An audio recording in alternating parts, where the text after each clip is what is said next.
This morning, a history lesson on the start of snail mail in Alaska. Have you ever wondered how the post office got letters to people in some of the most remote areas of the state? It's a tough job. Even in the gold rush era, a person mining on a creek in rural Alaska was able to receive a letter. In today's story time with Aunt Phil, author Laurel Downing-Bill joins us back on the couch to take us to the very beginning. Good morning. Good morning. Thanks for being here. You betcha. So the U.S. Postal Service established the parcel post zone system in Alaska on September 15th, 1948, but people were getting mail long before that.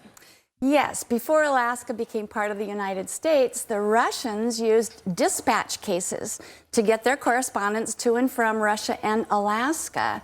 But then when America took over, of course, they really had to establish some kind of a system to get mail and packages to all the people that were going to be coming up to Alaska.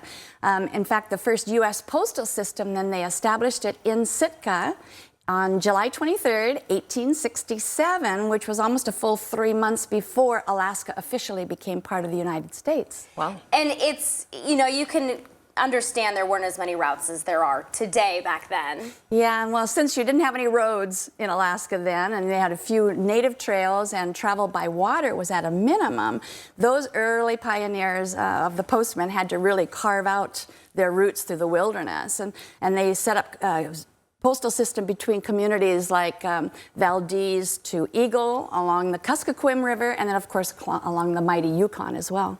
And so you're saying it was the gold rush days when mail delivery really started to, get going strong.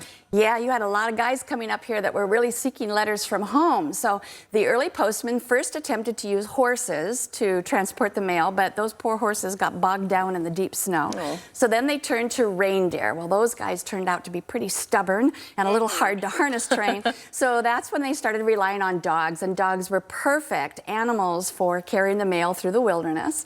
And they carried mail to some communities once a week, and then others, boy, they were lucky if they got mail once a month. Wow. Oh, wow. So let's talk about the height of the rush in Nome. What was that like? Oh, my goodness. Wow, you had so many people heading up into Nome. Those mail carriers then had to get a route going from Dawson to Nome, and this is really crazy.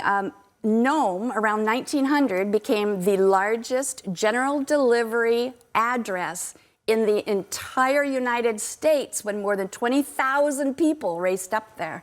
That Wow. is nuts. That's incredible. To think about. Now, eventually, airplanes started to deliver mail, not these poor little sled dogs. That sped things up a little bit. Yes, it did. Colonel Carl Ben Eielson proved that flying the mail was a lot faster and cheaper than using dogs when he flew his single-engine airplane from Fairbanks to McGrath, that 300-mile route, on February 21st, 1924. And that kind of spelled the end of the dog runs. In fact, the last mail contract expired, which was between Fairbanks and Rampart, a few months after the post office established that zone system in September 1948. And then when Wiener, Alaska built their commercial facilities on St. Lawrence Island at Gamble and built the landing strip on Savunga, that actually ended the last dog team run. That was in 1963.